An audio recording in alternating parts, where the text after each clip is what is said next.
Good morning friend, कैसे हैं आप सब लोग? अच्छे ना?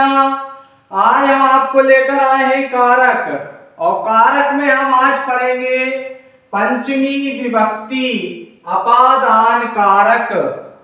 अपादान कारक का पहला सूत्र है ध्रुवम पाए अपादानम। ध्रुवम पाए अपादानम। ध्रुव का मतलब होता है स्थिर। स्थिर, जब कोई स्थिर चीज से कोई चीज अलग होगी तो वहां पर हम अपादानम कारक कहेंगे, है ना। तो जैसे जिस ध्रुव से कोई वस्तु अलग होती है वहां पर उस ध्रुव में हम, यानी जिस चीज से अलग होगी उसमें हम पंचमी विभक्ति लगाएंगे, अपादान कारक उसको करेंगे। जैसे पेड़ से पत्ता गिर रहा है तो पेड़ जो है ना वो ध्रुवम है, स्थिर है, और पत्ता जो है उससे गिरेगा तो हम पंचमी विभक्ति जो लगाएंगे वो पेड़ में लगाएंगे। ठीक है। तो जिससे कोई वस्तु अलग हो जाए, जिससे कोई चीज अलग हो जाए तो उसमें हम पंचमी विभक्ति लगा देंगे।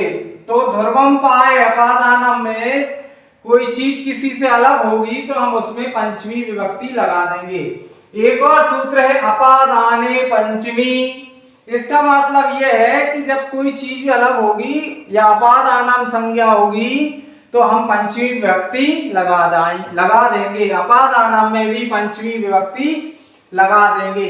जैसे वृक्षात पत्रम पतति, वृक्ष से पत्ता अलग हो रहा है तो जिस चीज से अलग हो रहा है उसमें हम पंचमी लगा देंगे तो वृक्षात हो गया। ठीक है। रामः गृहात् विद्यालयं गच्छति, राम घर से विद्यालय को जाता है तो कहां से अलग हो रहा है वो गृहात्, तो जिससे अलग हुआ उसमें हमने पंचमी विभक्ति लगा दी। अब आए अगला हमारा सैनिकः अश्वात् पतति। सैनिक जो है ना वो घोड़े से गिरता है तो घोड़े से अलग होगा, तो घोड़े से अलग होगा तो हम घोड़े में पंचमी विभक्ति लगा देंगे, अर्थात अश्वात् पतति हो जाएगा। ठीक है। तो जिस चीज से कोई व्यक्ति अलग होगी, कोई वस्तु अलग होगी, उसमें हम पंचमी विभक्ति लगा देंगे। जैसे छत से बालक गिर रहा है तो छतात बालकः पतति। ठीक है।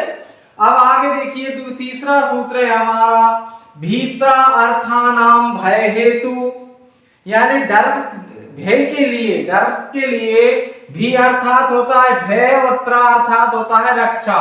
भीत्रा अर्थानाम ये भय के हैं तो भी यानी भय के लिए और त्रा यानी रक्षा करने के लिए अर्थों में जिससे भय हो या जिससे हम रक्षा करें उसमें हम क्या करते हैं पंचमी विभक्ति लगा देते हैं। जैसे बालकः सर्पात् बिभेति, बालक किससे डर रहा है? सर्प से। तो किससे भय है? सर्प से। तो सर्प में हम पंचमी विभक्ति लगा देंगे, बालकः सर्पात् बिभेति, बालक सर्प से डरता है। ठीक है। उसी प्रकार त्रास्ति त्रायते में लगा देंगे निरपः दुष्टात् त्रायते। त्रायते का मतलब होता है रक्षा करना। राजा दुष्टों से क्या करते हैं? रक्षा करते हैं। तो किससे? दुष्टों से। तो दुष्टों से रक्षा करते हैं तो दुष्टात् जिससे डर लगे या जिससे रक्षा की जाए उसमें हम पंचमी विभक्ति लगा देते हैं। अब आगे बढ़िए, अगला नियम है आख्यातोपयोगे,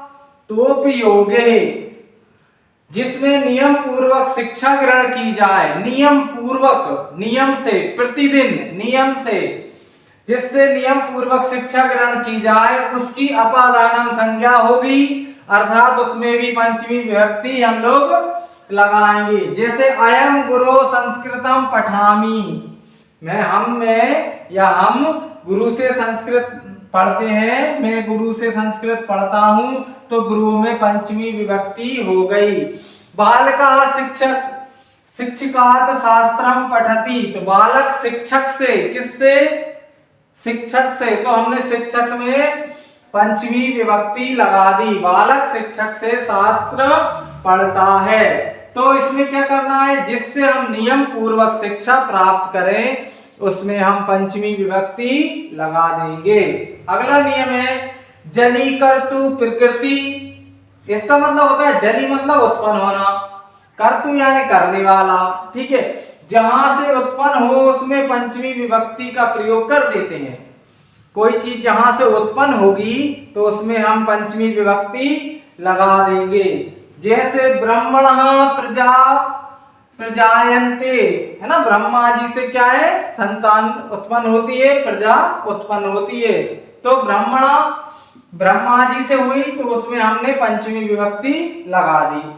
अब जैसा अगला उदाहरण है गोमियात। गोमियात अर्थात होता है गोबर से, वृश्चिक का अर्थात होता है बिच्छू।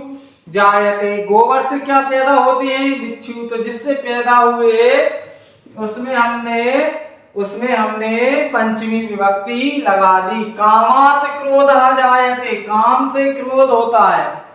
ठीक है, तो कामात में भी हमने पंचमी विभक्ति लगा दी। अगला नियम है भुवः प्रभवा। भुवा प्रभवा, भुवा मतलब होता है प्रकट होना, ऐसा ही ऊपर जैसा। प्रभवा यानी होता है स्थान। ठीक है, अगर कोई स्थान से कोई चीज उत्पन्न होगी, प्रकट होगी, तो उस स्थान में हम क्या कर देंगे, पंचमी विभक्ति लगा देंगे। प्रकट होने वाले स्थान में हम पंचमी विभक्ति लगा देंगे। कौन सी विभक्ति लगा देंगे, पंचमी विभक्ति लगा देंगे, यानी अपादान कारक संज्ञा हो जाएगी। जैसे देखिए हिमालयात गंगा प्रवहती, हिमालय से गंगा निकलती है या बहती है।